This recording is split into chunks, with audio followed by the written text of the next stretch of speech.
percayalah bahwa pemerintah akan bekerja sangat keras, akan berbuat habis-habisan untuk membantu bapak-bapak, ibu-ibu sekalian di sini. Itulah janji Presiden Prabowo Subianto saat meninjau lokasi bencana di Bener Meriah, Aceh.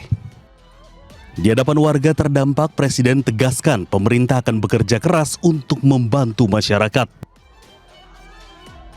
Presiden juga menjawab isu liar pembalakan hutan ugal-ugalan yang dituding menjadi penyebab bencana di sejumlah wilayah di Aceh dan Sumatera. Presiden menegaskan akan menertibkan pembalakan liar, termasuk meminta seluruh kepala daerah meningkatkan pengawasan dan kewaspadaan soal praktik yang buruk bagi lingkungan tersebut. Justru saya mau tertibkan semua itu, ya. Pembalakan liar akan kita tertibkan, sudah kita mulai tertibkan, ya. Berdasarkan data Forest Watch, telah terjadi penurunan hutan di Pulau Sumatera. Di Aceh, periode 2023-2024 terjadi penurunan 11.228 hektar menjadi 10.100 hektar hutan.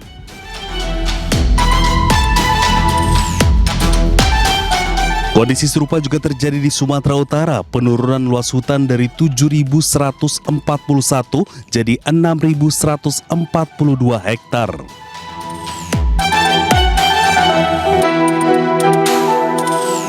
Sumatera Barat juga mengalami penurunan luas hutan dari 6.634 jadi 5.705 hektar.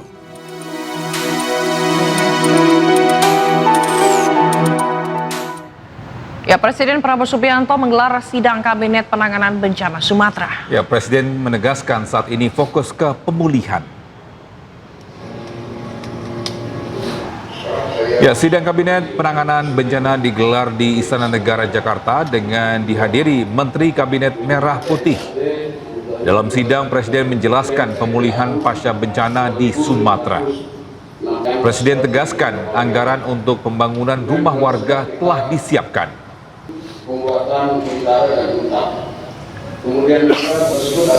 Jadi semua unsur juga nanti bekerja sama, ya.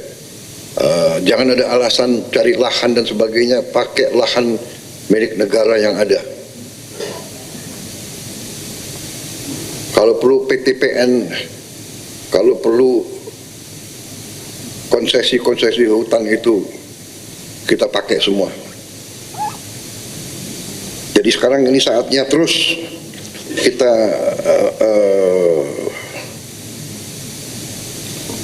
bekerja sangat keras. Anggaran APBN sudah kita siapkan.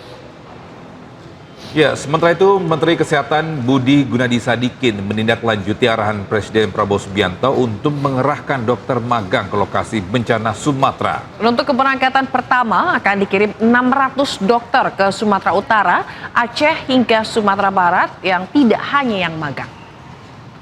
Ini sekarang kita buka yang daftar ternyata bukan hanya dokter-dokter intensif atau KAS, Pak. Dokter umum spesialis pun mau mengorbankan pendapatan mereka untuk pergi, Pak. Kita kasih waktu 2 minggu, Pak. 2 minggu kita rotasi supaya nggak fatigue.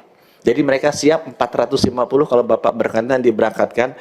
Kalau boleh pinjam pesawat Pak TNI gitu jadi agak Jadi beda. mereka 2 minggu berapa orang? 150? 600 batch pertama 600, Pak.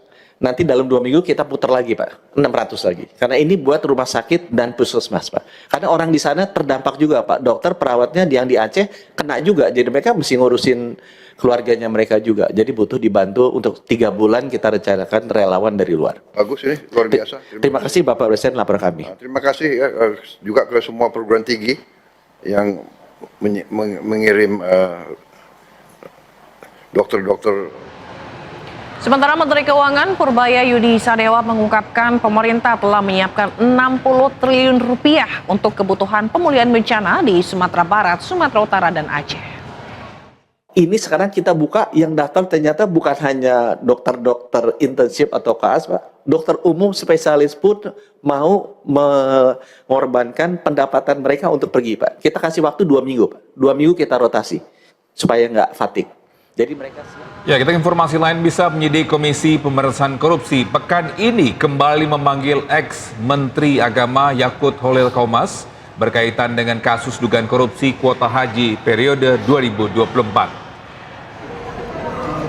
Pemanggilan Yakut pekan ini merupakan pemanggilan kedua kasus dugaan korupsi yang diusut KPK ini terkait pembagian tambahan 20.000 jemaah untuk kuota haji tahun 2024 atau saat Yakut menjabat sebagai Menteri Agama. Kuota tambahan ini didapat Indonesia setelah Presiden RI saat itu, Joko Widodo, melakukan lobi-lobi ke Arab Saudi. Tambahan kuota ditujukan untuk mengurangi antrian atau masa tunggu jemaah haji reguler Indonesia, namun kuota tambahan itu malah dibagi rata kepada haji reguler dan haji khusus. KPK menyebut kebijakan era Yakut itu membuat 8.400 orang jemaah haji reguler mengantri lebih lama dan dugaan awal kerugian negara mencapai 1 triliun rupiah.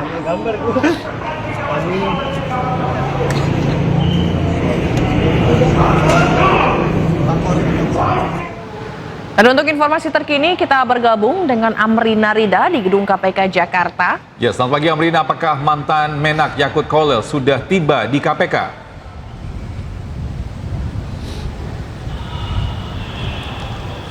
Iya, Togi dan Zila, berdasarkan pantauan kami sejak pagi tadi memang untuk ex-Menteri Agama Yakut Holil ini belum tiba di Gedung Merah Putih KPK, dan dari KPK sendiri memang telah mengkonfirmasi bahwa hari ini dari pihak KPK menjadwalkan adanya pemeriksaan terhadap Yakut Holil berkaitan dengan kasus dugaan korupsi kuota haji pada tahun 2024. Memang informasinya sekiranya nanti siang dari pihak Yakut Holil baru akan tiba di Gedung Merah Putih KPK. Kami pun juga masih menunggu dengan rekan-rekan media yang lainnya.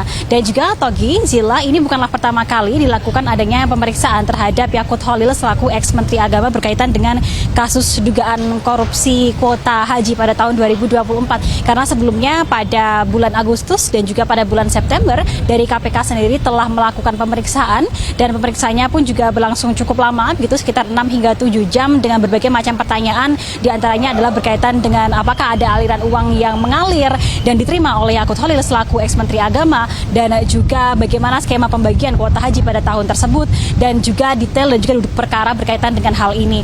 Dan pemeriksaan yang rencananya akan dilakukan oleh KPK terhadap Yakut Holil pada hari ini adalah pemeriksaan yang merupakan lanjutan dari adanya investigasi yang dilakukan oleh pihak KPK, karena dari pihak KPK ini beberapa waktu yang lalu melakukan investigasi secara langsung dengan menerjunkan tim KPK ke Arab Saudi dengan melakukan survei ke 3 kota, yakni di area Mina, Arafah, dan juga Arab Saudi, dalam rangka untuk mencari bukti berkaitan dengan kasus dugaan korupsi penyelenggaraan dan juga kuota haji. Nantinya dalam pemeriksaan ini KPK akan menindaklanjuti temuan-temuan yang ditemukan untuk nantinya bisa menjelaskan dan juga menghitung secara spesifik berapa kerugian negara berkaitan dengan kasus dugaan korupsi ini. Sementara demikian, kembali ke Anda, Togi dan juga Zila.